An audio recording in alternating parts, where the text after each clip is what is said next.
espectacular.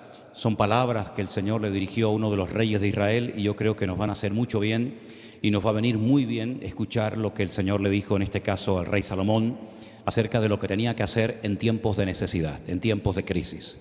De hecho, el título del mensaje es ¿qué hacer en los tiempos difíciles? ¿Qué hacer cuando estamos en apuros, en aprietos? La Biblia nos da la respuesta y esta noche la vamos a estudiar. Padre, muchas gracias por este privilegio, este placer que nos das de poder estar aquí juntos en tu iglesia, Señor, con tu pueblo.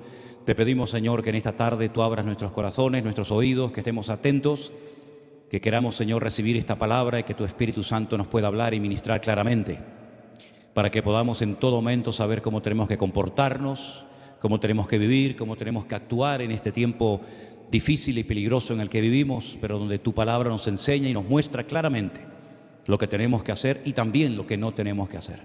Padre, nos ponemos en tus manos y te daremos a ti siempre toda la gloria y la honra en el nombre de Jesús. Amén y amén. Quiero llevarles en primer lugar al texto de Segunda de Crónicas, capítulo 7, verso 14. Recién se acaba de inaugurar el templo. Es un día de júbilo, la gente está contenta, gozosa. Durante varios días, Salomón ha estado convocando al pueblo para que vinieran a Jerusalén a una santa convocatoria para celebrar juntos el hecho de que por primera vez en la historia el pueblo de Israel ya tiene su templo, el lugar donde Dios ha dicho que va a morar, el lugar donde Dios va a residir, donde va a poner su gloria, el lugar donde va a estar colocada el arca de la alianza con todo lo que lleva dentro, ¿verdad? Y va a ser un lugar de encuentro. 3 veces al año las tribus de Israel van a tener que subir a Jerusalén a celebrar una serie de fiestas y a honrar y a servir al Señor con sus ofrendas, con sus diezmos, con sus cánticos, etcétera, etcétera. Salomón ora una oración muy larga, una oración que está en la Biblia y que nos enseña que a veces los que oran demasiado largo es porque después a lo mejor en privado oran muy poco, porque que yo sepa, Salomón no fue o no es conocido como un hombre de oración, es un hombre que hizo una gran oración, muy larga, muy extensa, muy bonita, muy profunda, todo lo que ustedes quieran. Hizo una serie de sacrificios, pero ahí se quedó todo. Luego después se dedicó a construir sus propias casas, a construir las caballerías para los animales, los caballos, los templos para tener contentas a sus 700 esposas y a sus 300 concubinas y poco más, ¿saben?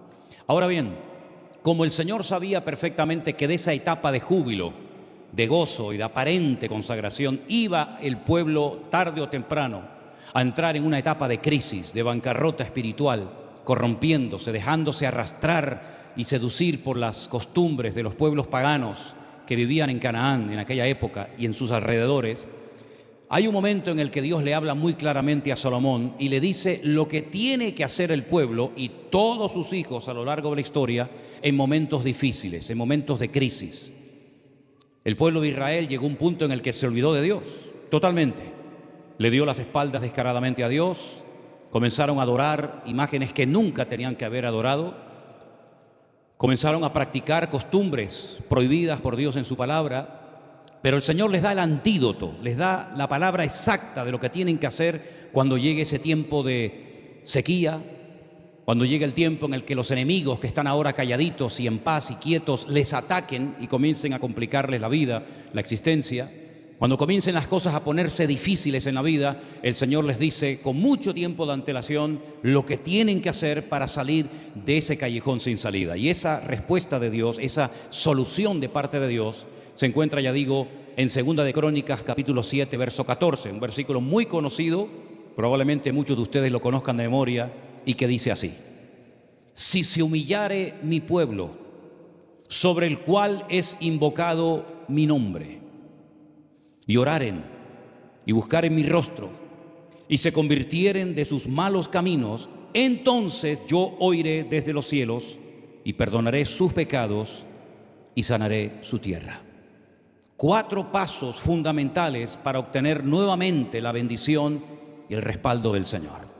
Esos 4 pasos los podemos resumir en 4 palabras o en 4 frases. La primera es humillarse ante la presencia del Dios Santo. La segunda es orar a Dios. La tercera es buscar su rostro o su presencia, que es lo mismo. Y finalmente convertirse de los malos caminos. Se supone que cuando una persona, una familia, un país está pasando un momento difícil, lo mejor que puede hacer es humillarse, darle un palo al ego, dejar a un lado el orgullo, la arrogancia, la soberbia, la superficialidad, humillarse delante del Señor con sinceridad. Pero lamentablemente no siempre es así. Yo he conocido personas que están ya en una fase terminal y hemos ido a orar por ellos, hemos ido a visitarles, y al pedirles que si quieren orar, nos han dicho no quiere entregarle su corazón al Señor, no quiere pedirle perdón por su pecado sabiendo que le quedan probablemente minutos de vida, Y nos hemos encontrado con casos así, de personas que incluso en el peor momento de su vida, y me recuerdo al ladrón no arrepentido en la cruz, ¿verdad? Uno de los malhechores que estaban al lado del Señor, dice la Biblia que mientras el otro le dijo al Señor, acuérdate de mí cuando vengas en tu reino, el otro más bien se burlaba y le injuriaba y se metía con el Señor. Así hay mucha gente hoy en día que ni siquiera en el peor momento de su vida, en la crisis más profunda de su matrimonio, de su economía, incluso estando enfermos con un diagnóstico de muerte, ni siquiera así se humillan. Sin embargo, la palabra del Señor nos enseña, por ejemplo, hay un salmo precioso que es el Salmo 118, les aconsejo su lectura, donde el salmista dice, desde la angustia invoqué al Eterno y el Eterno me respondió, porque mejor es confiar en Dios que confiar en los hombres o en los príncipes. Y ese es el centro de la Biblia. Si partiéramos la Biblia en dos partes, el centro de la Biblia es ese versículo que dice, mejor es confiar en Dios que confiar en el hombre o en los príncipes. Ahora bien, cuando nos humillamos delante de Dios, es porque reconocemos que lo que nos está pasando no es culpa de Dios. Cuando nos humillamos delante de Dios es porque estamos reconociendo su justa justicia, su soberanía, su autoridad divina. Algo he tenido que hacer mal, algo estamos haciendo mal para que el país vaya de mal en peor, para que mi vida no sea una vida próspera, una vida bendecida, una vida respaldada por el favor de Dios. Entonces reconozco que tengo que hacer un cambio, tengo que cambiar de actitud, y lo mejor que puedo hacer es humillarme ante la presencia del Señor. Siempre cuando nos humillamos delante del Señor, siempre lo que va a suceder a continuación siempre será positivo, siempre será un buen resultado a nuestro favor. Por el contrario, si nos negamos, que podemos hacerlo, a humillarnos delante de la presencia del Señor, las consecuencias pueden ser catastróficas.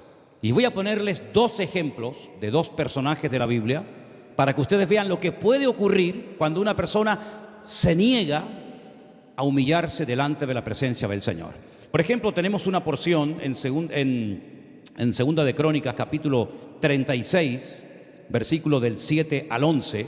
Vamos a leer esta porción tan interesante que nos dice lo siguiente. Segunda de Crónicas, capítulo 36. Vamos a leer, si quieren, a partir del versículo 11. Y dice así: de 21 años era Sedequías cuando comenzó a reinar, y reinó 11 años en Jerusalén. Hizo lo malo ante los ojos del Señor su Dios, y no se humilló. No se humilló delante del profeta Jeremías, que le hablaba de parte de Dios. Se rebeló a sí mismo contra Nabucodonosor, al cual había jurado por Dios y endurecido su cerviz, y obstinó su corazón para no volver al Señor, el Dios de Israel. Es un hombre que sabe lo que tiene que hacer. Él conoce la Escritura. Él no es un pagano. Él sabe lo que le había dicho el Señor tiempo atrás al rey Salomón en casos de crisis. Pero dice la Biblia que no se humilló. Y si seguimos leyendo el reinado de Sedequías, en el verso 16 dice: mas ellos hacían escarnio de los mensajeros de Dios, menospreciando sus palabras, burlándose de sus profetas, hasta que subió la ira de Dios contra su pueblo, y dice, y no hubo ya remedio. Ya no había nada que hacer. Cruzaron la línea, sabían lo que tenían que hacer. Sabían que el camino correcto era humillarse, pedir perdón delante del Señor, pero dice que se rebelaron contra Dios, contra toda la autoridad del tiempo presente. Y dice la Biblia que por no querer humillarse, las consecuencias en la vida del rey Ezequías fueron terribles. Ustedes me acompañan a Jeremías capítulo 52. Es increíble lo que vamos a leer ahora. Dice la palabra de Dios en Jeremías capítulo 52. Si quieren, leemos a partir del versículo 7. Jerusalén es sitiada. El ejército del rey Nabucodonosor está rodeando la ciudad. La gente muere de hambre. Lo están pasando realmente mal, no hay escapatoria. Y dice que llegó el momento en el que se abrió una brecha en el muro de la ciudad. Ellos creían que como tenían el templo de Jerusalén dentro de las murallas, no iba a pasar nada.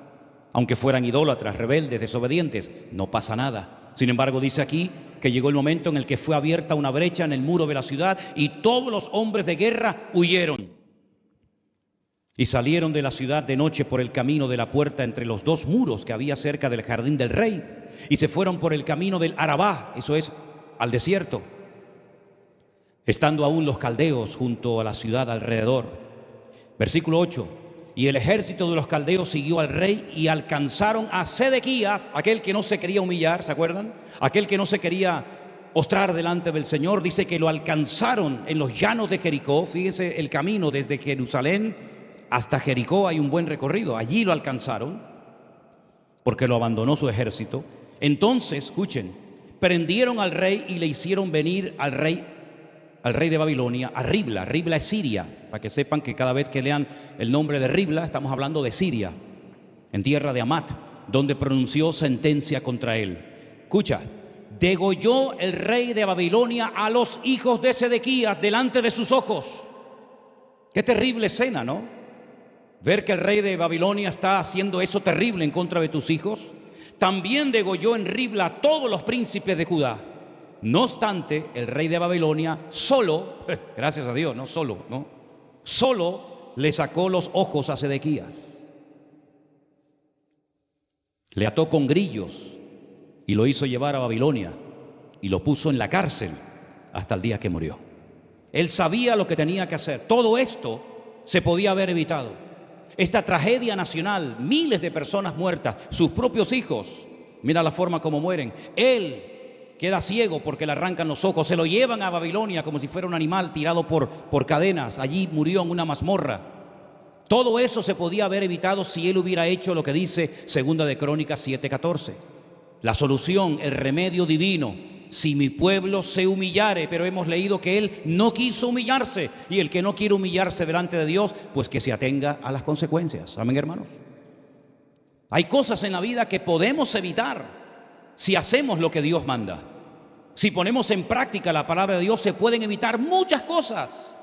Problemas económicos, problemas matrimoniales, problemas incluso hasta físicos. Muchas cosas se pueden evitar en la vida. Pero si sigues, como decimos en Canarias, R que R, sin querer humillarte, siempre con las plumitas del pavo real desplegadas, bueno, hijo, atente a las consecuencias. Sedequías no tenía por qué haber muerto así. Tenía nada más y nada menos que en la ciudad al profeta Jeremías. Él no podía haber dicho: es que yo no sé qué hacer, no tengo palabra de Dios, no conozco la escritura. Él sabía perfectamente lo que tenía que hacer, pero no quiso cambiar. Dice incluso que quiso matar al profeta Jeremías. El Señor lo salvó milagrosamente. Lo azotaron, lo metieron dentro de una cisterna para que se ahogara, ¿verdad? Sin embargo, el Señor protegió a Jeremías, que vivía en la misma ciudad, que fue atacado por el mismo ejército de Nabucodonosor. Pero sin embargo, fíjense a Ezequías lo que le pasa. Algo que se podía haber evitado si se hubiera humillado delante de la presencia del Señor. Es un versículo realmente poderoso el que tenemos delante en esta tarde, porque encontramos los 4 pasos para una restauración segura en el Señor. Un paso nos lleva al otro. Cuando nos humillamos delante del Señor es porque reconocemos nuestra bancarrota espiritual, porque hemos llegado a la conclusión de que por nosotros mismos no vamos a salir del pozo de la desesperación. Lo mismo le tuvo que pasar a Jonás cuando llegó a lo más bajo, al vientre de aquel enorme pez. Dice que allí se humilló e invocó el nombre del Señor, y Dios lo sacó de aquella desesperación tan grande en la que estaba. Cada vez que nosotros nos humillemos delante de la presencia del Señor, siempre vendrán bendiciones, lluvia de bendiciones a nuestras vidas y a nuestras familias. ¿Cuántos dicen amén? Pero no es suficiente con humillarse, no es suficiente con reconocer el error, el pecado, sino que el segundo paso es orar. Si mi pueblo se humillare y orare, invocar en mi rostro, es un segundo paso fundamental. Pero en este punto de la oración, quiero recordarles un versículo del Nuevo Testamento, concretamente de la carta de Santiago, que dice que la oración eficaz del justo es la que puede mucho. No la oración en sí misma, no. La oración eficaz del justo es la que puede mucho. La pregunta es, ¿qué ingredientes tiene que tener una oración para que sea eficaz? Porque el objetivo no es simplemente orar. El objetivo es que cuando oremos obtengamos la respuesta, ¿sí o no? Eso es lo que confiamos y esperamos todos. Esta es la confianza que tenemos en Él, que si pedimos alguna cosa conforme a su voluntad, Él nos oye. Y si sabemos que Él nos oye, tenemos las peticiones que le hayamos hecho. Pero ¿cuáles son, los ingredientes bíblicos, divinos, para que podamos decir, he orado eficazmente, ahora solamente me queda esperar pacientemente, con gozo, en la presencia del Señor hasta que Él responda a mi oración? Hermanos queridos, una cosa es orar y otra cosa es orar eficazmente u orar bien. ¿Por qué digo orar bien? Porque yo he llegado a la conclusión de que nuestro nivel de madurez, nuestro crecimiento espiritual se manifiesta muchas veces por la forma como oramos, la forma como pedimos, la forma como nos presentamos delante del Señor. Habla mucho del tipo de persona, espiritualmente hablando, que tú eres. Hay personas que oran y piden, pero no están orando bíblicamente, no están orando bien. A veces por gracia y por pura misericordia de Dios, a pesar de no haber orado todo lo correcto que deberíamos de haberlo hecho, obtenemos respuestas. Pero creo que nuestro objetivo debería ser pedirle al Señor: Señor, enséñame a orar bien y eficazmente. Renovar mi vida de oración, mi vocabulario a la hora de orar. Y no es cuestión de gritos, no es cuestión de hacer un show ni un espectáculo, ni llamar la atención hacia mi persona, porque todo lo que hagas que llame la atención hacia tu persona, ya empezaste mal. Primero, la oración tú tienes que pasar desapercibida. El que tiene que notarse es el Señor, no tu palabra, ni tus gestos, ni tus espavientos, en primer lugar. En segundo lugar, la oración tiene que ser hecha conforme a la voluntad de Dios. Pero ¿cómo vas a orar conforme a la voluntad de Dios si no lees la Biblia e indagas cuál es la esencia del corazón de Dios? Voy a ponerles 3 ejemplos de 3 personajes diferentes de la Biblia que oraron, que hablaron no muy bien, que digamos, aunque obtuvieron respuesta, pero se demuestra su falta de madurez a la hora de pedir o a la hora de hablar. ¿Se acuerdan ustedes, conocen a un personaje llamado Eliezer o Eliezer? ¿Quién era Eliezer? Un nombre muy bonito que significa Elí, mi Dios; Ezer, mi Dios es mi ayuda. Mi Dios es el que me ayuda. Eliezer era el hombre de confianza a la mano derecha del patriarca Abraham, ¿se acuerdan? Abraham tenía un criado, probablemente un mayordomo de muchos años en la casa, que delega sobre él y pone sobre sus hombros una responsabilidad tremenda. Espero que cuando llegue un momento en el que tengas que responder y tengas que actuar en base a la responsabilidad que se te ha delegado, lo hagas bien y dejes en alto el honor de Dios.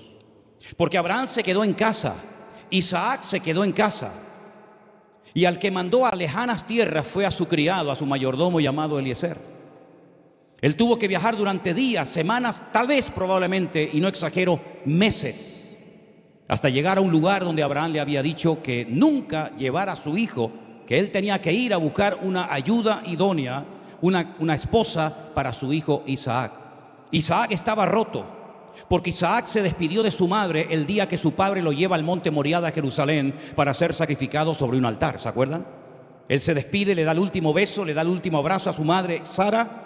Sara sabe perfectamente lo que Abraham se trae entre manos. Sara no era tonta, Sara sabía perfectamente que un sacrificio lleva fuego, leña, cuchillo y víctima. Y aquí van 3 elementos, pero falta uno, y ella sabe perfectamente que aquí pasa algo raro. Se despiden, la madre del hijo se dan un abrazo, y Isaac nunca más volvió a ver a su madre. Probablemente murió de tristeza, murió de dolor, porque ella sabe que eso es lo que Dios le ha pedido a su marido. Y ella no se pone como una loca gritando en la puerta de su tienda de campaña: no te lo lleves, es mi hijo, yo lo quiero, llévate al otro. ¿Por qué haces esto? ¿Pero qué tipo de Dios tenemos? Sino que ella acata la voluntad de Dios, se despide de su hijo se va. Ella cree que nunca más lo volverá a ver, y cuando ellos regresan, Sara ya ha muerto y nunca más la volvió a ver a su madre.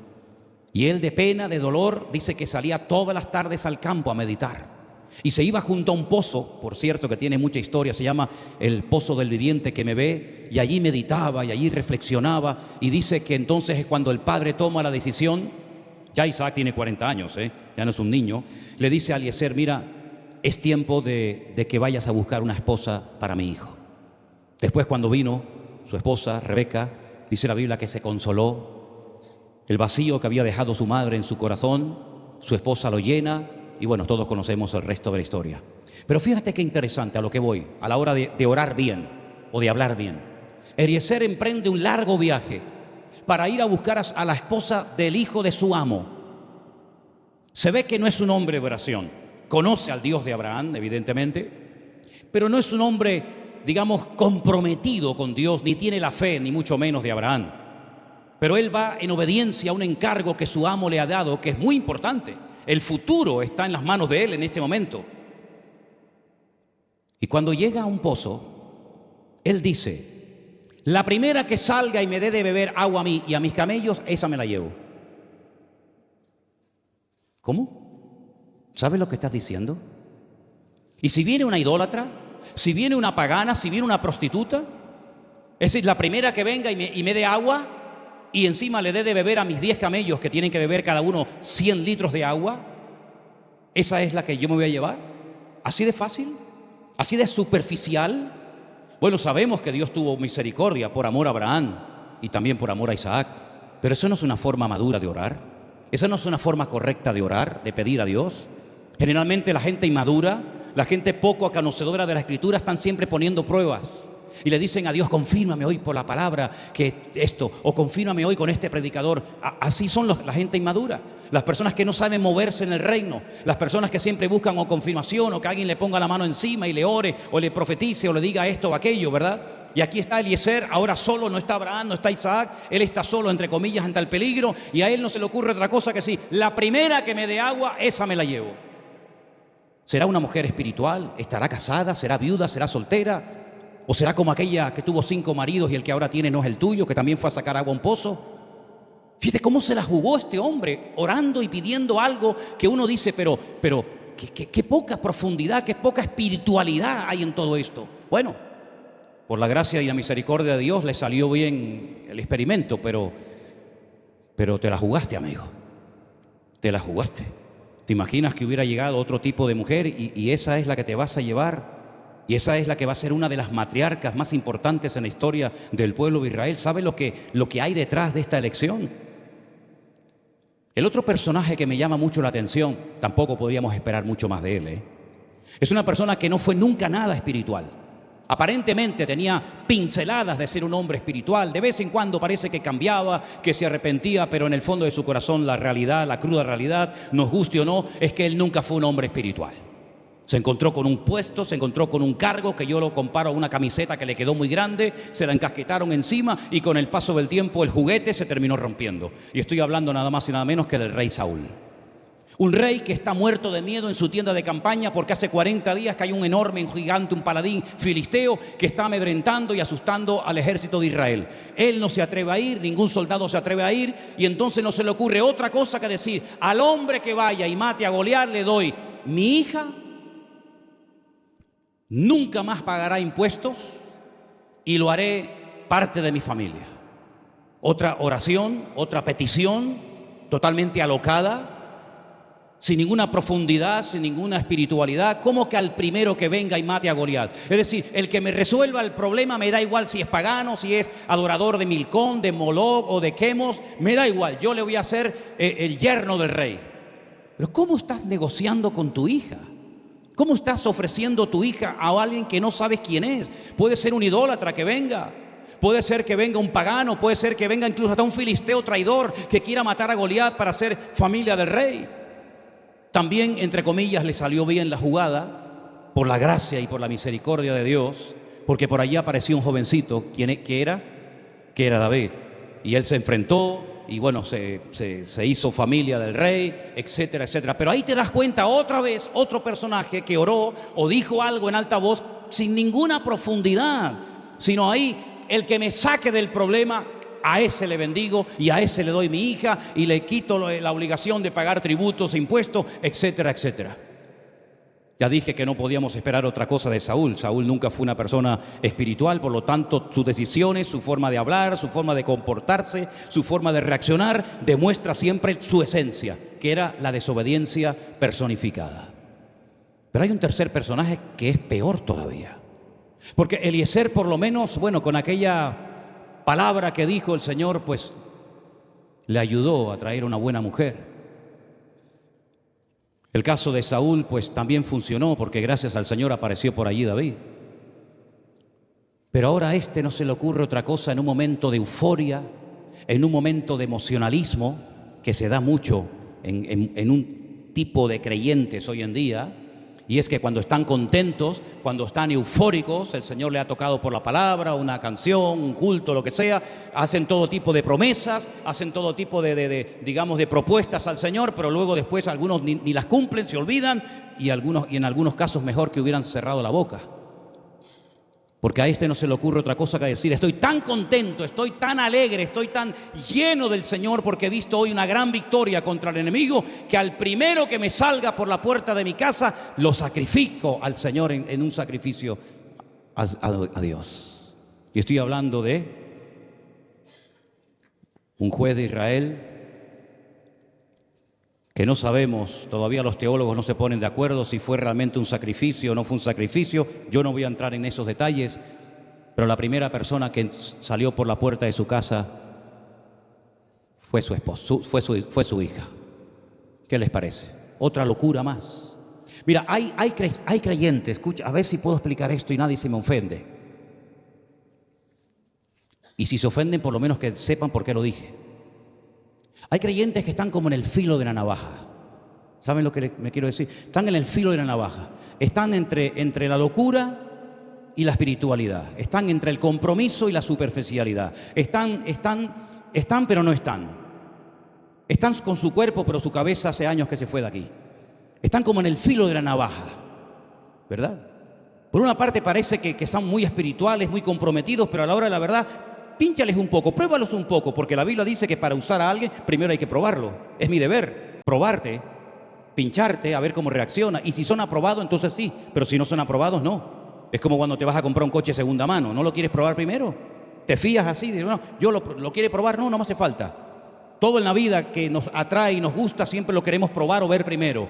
Cuando las mujeres van de compras aquí a las tiendas, ni les cuento, yo digo, esa camisa, démela, ya, chao, adiós. La mujer se prueba una camisa, prueba un pantalón, sube y después no compró nada. Cuando te quieres comprar una casa, ¿qué compras? La primera, mira, está tan bonita en internet, 2 habitaciones, un baño, no sé qué, una cocina, pues la compro. No, vamos a verla, cuándo es, hay las tuberías y la electricidad y la contribución. ¿Y por qué a la hora de vivir para Cristo, por qué te niegas a que el Señor te pruebe? Si tú llevas toda la vida probando todo lo que tienes y todo lo que te has comprado. ¿Por qué el Señor no puede tener la misma libertad con nosotros de probar nuestra fe, nuestra puntualidad, nuestra santidad, nuestra vida de oración? ¿Por qué no nos dejamos probar y nos rebelamos cuando Dios nos prueba? Es que se enfada el dueño de un coche cuando digo, no, que yo quiero probarlo primero. No es normal. O se enfada el dueño de una casa cuando le dice, yo quiero primeramente ver la casa. Porque quieres asegurarte que lo que vas a comprar o el dinero que vas a invertir merece la pena y no vas a perder tu dinero ni tu tiempo. ¿Y por qué a veces nosotros nos resistimos a que Dios nos pruebe? Cuando sabemos que lo que Dios trae a nuestra vida y nos prueba siempre va a ser para nuestro desarrollo y nuestro crecimiento espiritual. Entonces, cuando yo digo que hay que humillarnos delante de Dios, claro, porque reconocemos que me equivoqué, reconocemos que mi ego me está matando y en vez de mi ego dominarme a mí, yo lo quiero doblegar al Señor. Fíjate la lectura que se leyó hoy. El Señor Jesucristo dice que se humilló a sí mismo. No es que esperaba que alguien lo humillara, que también lo hicieron. Pero Él toma la iniciativa, dice, se humilló a sí mismo y siendo en forma de Dios, no estimó el ser igual a Dios como cosa que aferrarse, sino que se hizo siervo, obediente hasta la muerte y muerte de cruz. Y porque se humilló, Dios lo exaltó hasta lo sumo y le dio un nombre sobre todo nombre, para que en su nombre se doble toda rodilla y toda lengua confiese que Él es el Señor, para la gloria de Dios Padre. Fíjate el paralelismo, fíjate Ezequías, no se quiso humillar, así terminaste, querido. Sin hijos, sin familia, sin salud, sin vista, sin nada, porque no has querido humillarte. Teniendo la sartén por el mango, teniendo la respuesta divina, el antídoto divino, mueres de una forma terrible pudiendo haberlo evitado, sencillamente porque no quisiste humillarte, no quisiste dar tu brazo a torcer. Por otra parte, vemos al maestro aparentemente hundido, derrotado, humillado, pisoteado, pero al tercer día sale de la tumba victorioso, porque el que se humilla será exaltado. Entonces en nuestra vida tenemos siempre esas dos vías, esa alternativa. O te mantienes en tu postura, que tienes toda la libertad de mantenerla si quieres, o decir me rindo, porque humillarse significa decir me rindo. No sigo peleando más. No voy a hablar más. No voy a hablar más. Ya no es tiempo de hablar. Ahora es tiempo de cuerpo a tierra. Me rindo, Señor. Me rindo. Ya no sé qué hacer con mi matrimonio, con mi hijo, con mi familia, con mi economía, con el negocio. Ya no sé qué hacer. ¿Y qué haces entonces? Lo que tenías que haber hecho desde el principio. Rendirte. Postrarte ante la presencia del Señor. Y entonces oras. Oras bien, oras sin exigencias, sin decir, sin reclamar, sin declarar. No, esas vainas aquí no van. Oramos con humildad. No le estoy demandando a Dios, me tienes que bendecir, me tienes que ayudar, porque yo he hecho esto, yo soy aquello. Tú no eres nada. Nos humillamos delante de Dios y clamamos a Él porque no confío en mis méritos, no tengo medallas, no puedo presumir de nada. No soy como aquel que decía, ayuno 2 veces a la semana, doy diezmo de todo lo que gano. No soy como este. Y el otro decía, no soy digno ni siquiera de levantar mi cabeza, pero dice la Biblia que uno fue justificado delante del Señor y el otro entró y salió del templo y salió peor de lo que entró. Entonces la actitud es lo que marca la diferencia en nuestra vida. El Señor sabía que su pueblo se iba a corromper. Hoy hay mucha alegría, hoy hay mucho júbilo. ¿Por qué? Porque hay dinero, porque hay abundancia, porque el rey Salomón es un rey espléndido, generoso, que le está dando comida y trabajo a todo el mundo. Pero espérate, los 80.000 leñadores que están en el Líbano cortando 24 horas al día leña y árboles de cedro para el templo, dentro de un par de meses no van a trabajar, ya no hay más leña que cortar. Cuando Salomón termine de construir el templo y sus casas y sus caballerías y todo, miles y miles de personas en el pueblo se van a quedar sin nada. A ver si en ese momento tienen tanto gozo y tanta alegría como la que tienen hoy. Y por eso el Señor sabía perfectamente que iba a llegar un momento en el que tenía que tocar, afectar la naturaleza, para que por lo menos los agricultores, cuando vieran que no llueve, se dieran cuenta de que algo espiritualmente está pasando. Porque lo natural es un reflejo de lo que está pasando espiritualmente. O a ver si los ganaderos, cuando vean que las ovejas no paren, que los animales se mueren en el campo, que las ovejas no tienen esa fuerza, a ver si se dan cuenta y se percatan de que hemos pecado delante del Señor. Y entonces cuando se dé cuenta el rey, los agricultores, los ganaderos, los hombres de guerra, todo el mundo se dé cuenta, sepan lo que tienen que hacer: humillarse, orar. Y dice aquí, tercer punto, buscar mi presencia, buscar mi rostro, buscarlo de corazón. En otras palabras, volver a esa relación que tuvisteis en su momento con Dios, pero que cortasteis tu relación con el Señor porque te atrajeron las cosas de este mundo como si fueran juguetes. Ustedes reconocen, ¿se acuerdan de la historia de Elías cuando sube a lo alto del monte Carmelo? Dice la palabra del Señor que primeramente le da lugar a los sacerdotes de Baal, que eran un montón, y le dice: oren ustedes, que son más, oren los primeros, yo espero. Cuando llegó el momento de orar y de actuar, antes de orar, él lo que hace es algo que a veces pasa desapercibido y se habla muy poco, pero ahí está la clave. Si ustedes van al Monte Carmelo, arriba en el Monte Carmelo, en una de las partes del monte, hay un monasterio católico, y cuando entras a la iglesia, saben que en el centro de toda iglesia católica, en cualquier parte del mundo, siempre está el altar mayor. Eso pasa en España, en Latinoamérica y en todas partes del mundo. Cuando usted entra por el centro de una iglesia católica, nunca va a haber un púlpito. El púlpito siempre está a la izquierda o está a la derecha para la lectura de los santos evangelios. Lo que está en el centro es lo que en la iglesia católica tiene peso, es para ellos lo más importante, que es el sacrificio de la misa, la Eucaristía. Y para ese sacrificio hace falta un altar, y ese altar se llama el altar mayor. El altar mayor de ese monasterio en el Monte Carmelo son 12 gigantes piedras que las han puesto una encima de la otra, y encima han puesto como una losa de granito, de piedra o lo que sea, y ahí hacen las misas, el sacrificio de la misa. Eso es lo que quiero destacar en esta tarde, que Elías, antes de orar, antes de invocar el nombre del Señor, restaura el altar del Señor que estaba roto.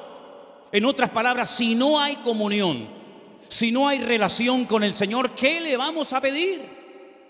¿Con qué cara nos vamos a presentar delante de un Dios que hace años que no le hablo, que no lo visito, que no sé nada de Él? ¿Con qué cara voy a pedirle a Dios que me sane la tierra, que sane a mis animales, que bendiga a mi familia, que prospere mi casa? ¿Con qué cara si ya hace años que no hablo con Él, ni sé nada de Él? Porque no quiero. Entonces lo que Elías hace es ir colocando una a una las 12 piedras del altar. La piedra que representa a Neftalí, la piedra de Manasés, la piedra de Zabulón, la piedra de Leví, la piedra de Isaacar, la piedra de Judá, la piedra de Gad, la piedra de Aser. Y cuando tiene ya todo el altar compuesto y unido, es entonces cuando empieza el trabajo de colocar, ¿verdad?, la leña, el sacrificio, invocar el nombre del Señor. Pero previamente ha tenido que haber una restauración. Y yo siempre he dicho que una persona, antes de ser usada, previamente tiene que ser restaurada. Y tú sabrás en lo que tienes que ser restaurado en tu vida. Capaz que tienes que pagar una factura hace 30 años que ni te acuerdas. O capaz que tienes que llamar a una persona que ofendiste o que rompiste la relación con él o con ella por una tontería. ¿Cuántas familias se han separado por herencias? Qué peligrosas son las herencias, ¿eh? Yo no las quiero, ¿eh? Yo no quiero herencias de nadie. Hermanos que se llevan muy bien, se muere el viejo y después empiezan las peleas. Quítate tú para ponerme yo, porque a ti te dio esto y no me lo dio a mí. Yo quería aquello, yo quería lo otro. Qué lío las herencias, ¿verdad? Solamente quiero la herencia espiritual, que no trae problemas, ¿verdad? Pero saben, mis queridos hermanos, aquí lo que está diciendo el Señor es que cuando ustedes se humillen, cuando ustedes busquen mi rostro, lo que tienen que hacer antes de que yo comience a sanar la tierra, antes de que yo comience otra vez a mandar la lluvia temprana y tardía, antes de que comience todo a cambiar en lo natural, primeramente ustedes tienen que recuperar su relación con el Señor. Es más, en uno de los mensajes que encontramos en el libro de los Hechos, si no recuerdo mal, dado por Pedro, él dijo que antes de que venga el Señor entraremos en un tiempo de restauración de todas las cosas. En otras palabras, Dios tiene que restaurar muchas cosas en su pueblo. Tiene que restaurar su comunión, tiene que restaurar la sana doctrina. Hay congregaciones que ya no se predica la Biblia, se predica no sé de qué. En otras palabras, Él quiere restaurar tu comunión y tu relación diaria con el Señor. Que usted no dependa de la oración de un pastor, que usted no dependa de la imposición de manos de un apóstol y de un profeta, que usted dependa única y exclusivamente del Señor. Me llamen o no me llamen, me visiten o no me visiten, me da igual. Yo sé que todos los días mi Señor ora por mí. Yo sé que todos los días el Señor estará conmigo hasta el fin del mundo. Y no es que seamos egoístas, no es que seamos soberbios, que yo no necesito de nadie, sino que mi relación con el Señor, hermano, no depende de una iglesia, de un culto, de un pastor. ¿Por qué? Porque yo sé doblar mi rodilla y esperar en la presencia de mi Señor. Y mi Dios que me ve en secreto, no te preocupes que me va a recompensar en público. De hecho, toda recompensa pública es la evidencia de que hay una comunión en privado con el Señor. No invertamos el orden. Finalmente, una vez que hemos orado, una vez que nos hemos doblado delante del Señor, una vez que nos hemos rendido y postrado delante de su presencia, entonces dice, y se conviertan de sus malos caminos. En otras palabras, tiene que haber un cambio. Lo que no puede ser es que ahora, como estás con la soga hasta el cuello, amigo, ahora sí, ¿no? Claro. ¿Y si tuvieras el agua por la rodilla? Pero ya has llegado a un punto en el que ya no das más. Bueno, pues ahora lo que tienes que hacer es sentarte y decirle al Señor, ¿dónde comenzó mi deterioro espiritual? ¿Dónde perdí a mi hijo? ¿En qué parte del camino lo perdí? ¿En qué parte mi matrimonio comenzó a hacer aguas y yo no me di ni cuenta? ¿En qué parte perdí la gloria y la presencia de Dios en mi vida y no me percaté de ello? Porque la palabra de Dios dice que Sansón, por coquetear y flirtear con el pecado, dice que un día la presencia, el Espíritu de Dios se fue de él y no lo sabía. Y pensaba que podía seguir jugando y perdonen, vacilando, ¿verdad? Y no pasa nada, total, mañana me levanto, soy el hombre más fuerte y más ungido del país. Y dice que la presencia del Señor se fue de su vida y no se había dado cuenta, que eso es lo peor. Es como el que le huele la boca, ¿no? El último que se da cuenta es al que le huele. Sí. Todos se dan cuenta, menos al que le huele. Bueno, un ejemplo tonto, perdón. Ahora todo el mundo masticando chicle. A Saúl le pasó lo mismo. A Saúl le pasó lo mismo, ¿no? Como soy el rey, pues no tiene nada que ver. El cargo, la responsabilidad, la edad que tiene, no te vacuna, no te inmuniza en contra de llevar una vida de orden delante de Dios. Otro que perdió la presencia del Señor y no se dio cuenta. Y alguno, por si acaso está por ahí o en casa viendo el culto, dirá, pero está citando temas y personajes del Antiguo Testamento. Eso no pasa hoy en día. ¿Ah, no? No pasa eso hoy en día. Si alguno se ha descarriado de entre vosotros, hermanos, sepa que el que haga volver al pecador del error de su camino salvará de muerte un alma y cubrirá multitud de pecados. ¿Qué te parece? ¿Y la iglesia de la Odisea? ¿Te gusta ese ejemplo? La iglesia, no hablo de una keilá, pero de una sinagoga, hablo de una iglesia cristiana, de una comunidad cristiana. He aquí estoy a la puerta, llamo, si alguno oye mi voz y abre la puerta, entraré a él, cenaré con él y él conmigo. ¿A quién le cantaba esa gente? ¿A quién le estaban rendiendo culto los hermanos de la iglesia de la Odisea?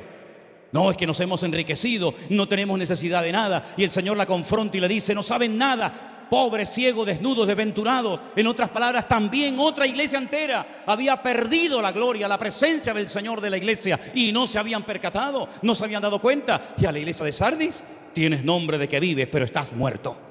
En otras palabras, cuidado, porque a veces miramos los errores o los pecados de otros como para justificar los nuestros propios, y es un gravísimo error.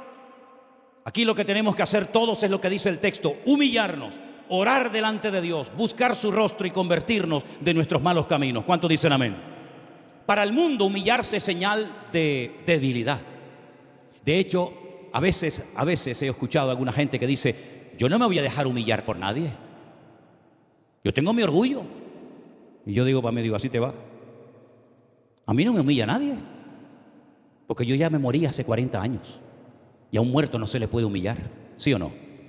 Los vivos son los que se ofenden. Los vivos son los que reaccionan. Los muertos no reaccionan, están muertos, no sienten. No pueden reaccionar, no pueden pensar, no pueden defenderse. ¿Y no dice la Biblia que la vida cristiana tenemos que morir para vivir? Cuando nos bautizamos, ¿qué estuvimos haciendo? ¿Nos fuimos a dar un baño porque hacía mucho calor? ¿O quisimos sepultar debajo del agua nuestra antigua vida para resucitar a una vida nueva?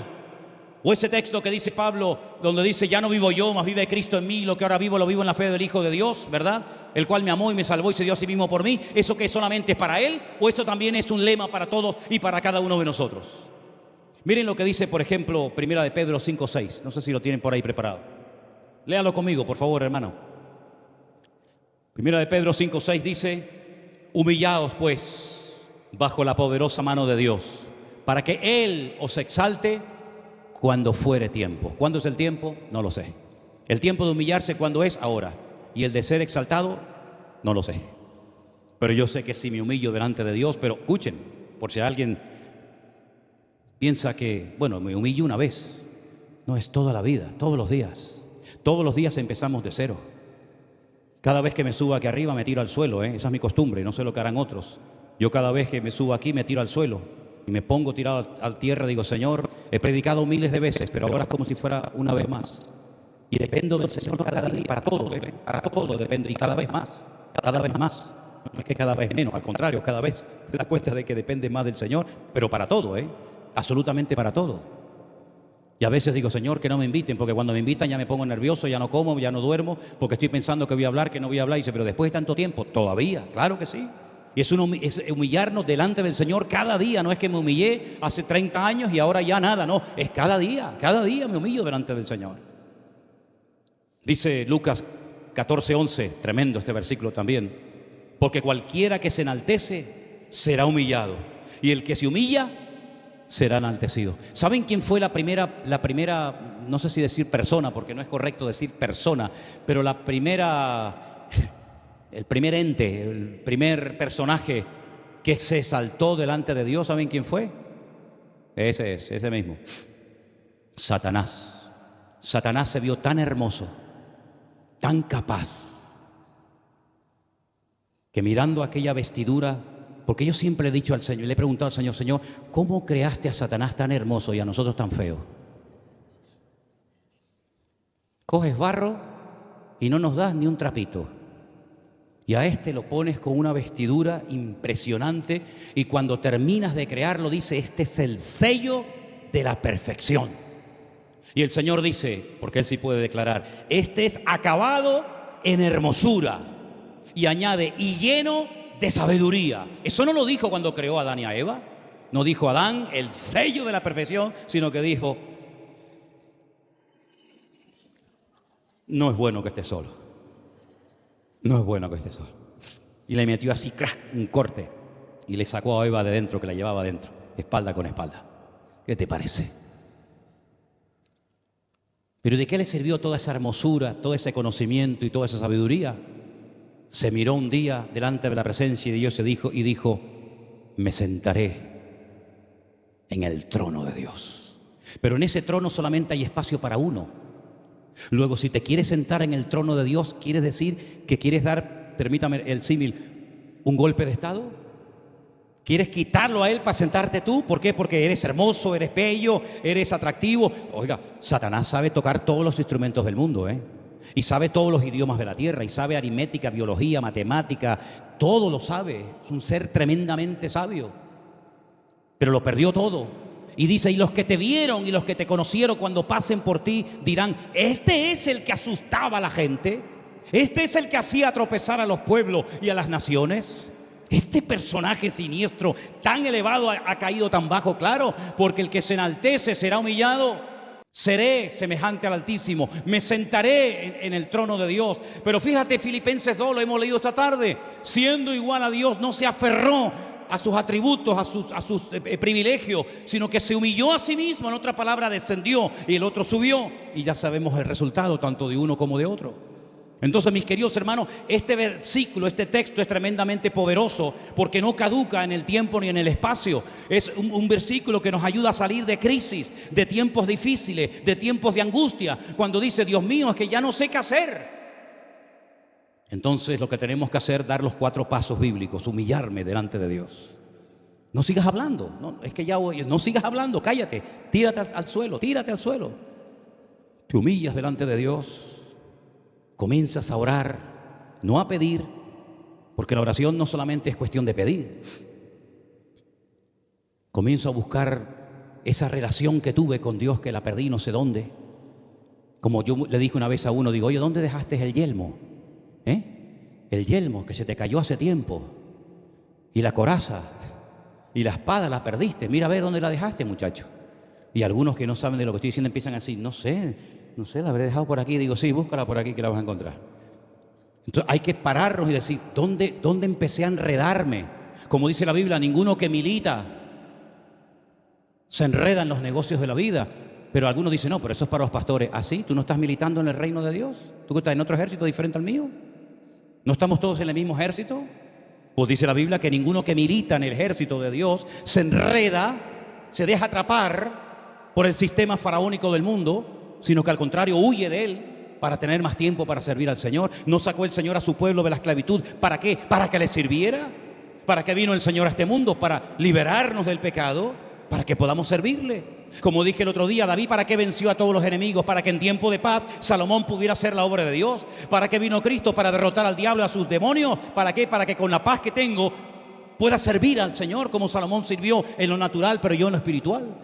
Así que, mis queridos hermanos, si estás pasando o vas a pasar en el futuro un tiempo difícil, un tiempo de angustia, ya sabes lo que tienes que hacer. Paso 1, humillarme. Paso 2, orar. Paso 3, buscar el rostro de Dios o reiniciar mi comunión con Él. Y número 4, convertirme, cambiar. Lo dije el otro día, el jueves, si no recuerdo mal. ¿Por qué David no entraba en calor? Porque le tapaban y le ponían una manta y lo van a matar. Le van a poner tanto peso encima que van a matar al viejo. Al final alguien dijo, mira, sí, esto no va bien, David no entra en calor, vamos a buscar, ya sabes, ¿no? Aquella joven virgen que lo arrope, que esté con él.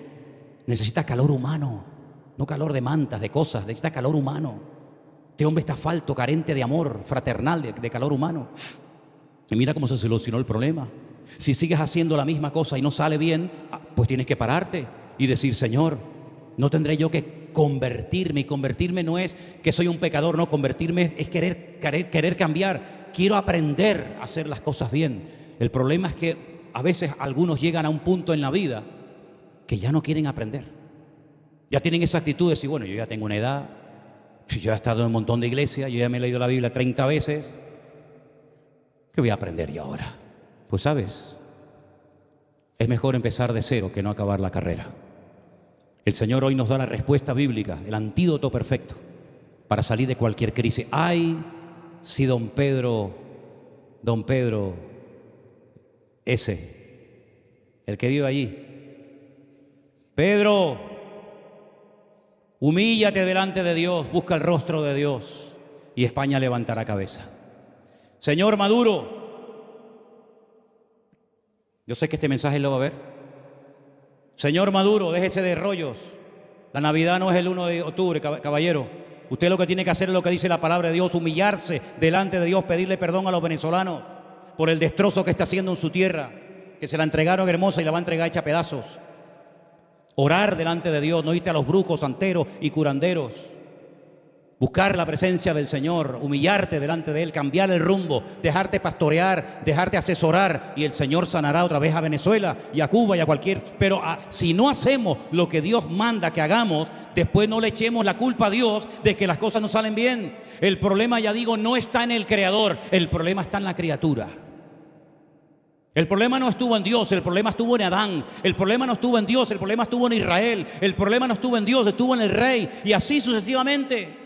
Por eso, mis queridos hermanos, vivamos cada día humillados delante de la presencia del Señor. Porque Dios ama a los humildes y a los altivos los mira de lejos. Qué versículo más bonito, ¿verdad? Bueno, vamos a orar en esta tarde, hermanos. Cierra tus ojos ahí donde estás. Bendito sea nuestro Dios. Ya sabemos lo que tenemos que hacer. Gloria a Dios. Gloria a Dios. Ya no hay excusa. Ya no hay excusa. Ya sabemos lo que tenemos que hacer.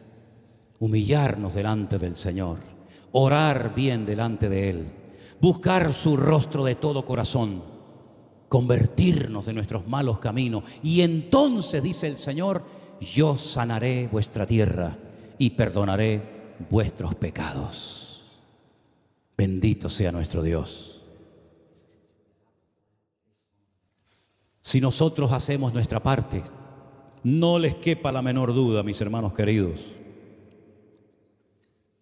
que Dios cumplirá también con su parte.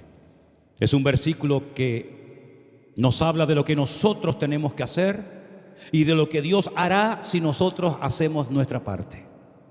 Ambos se complementan. Dios no va a actuar independientemente de nosotros ni nosotros de Él.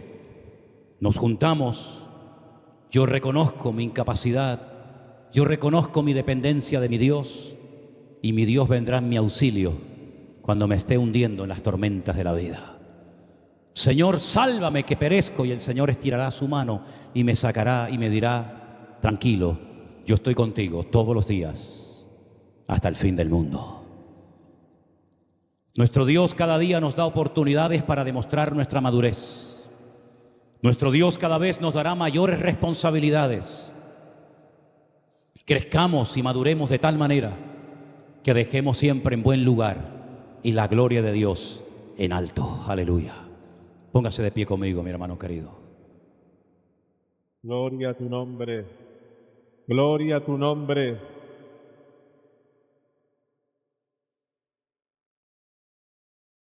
Gloria a tu nombre, gloria a tu nombre.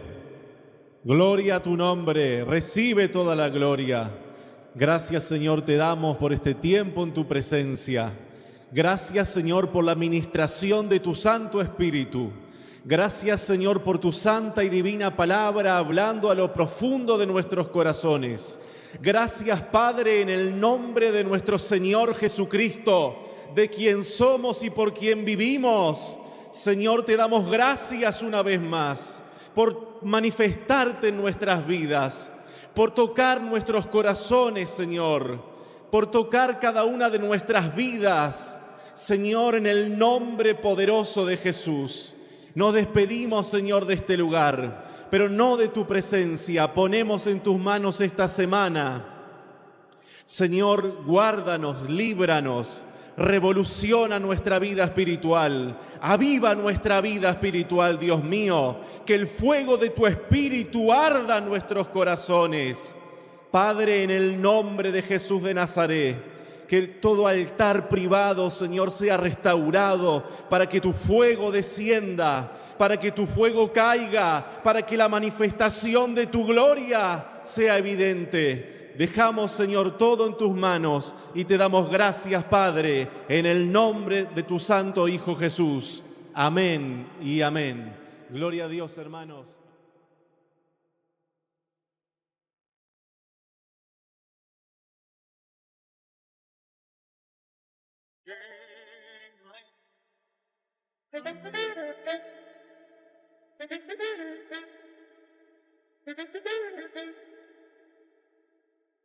No importa lo que te dijeron, no importa lo que te hicieron, tienes que aprender a descansar en Dios.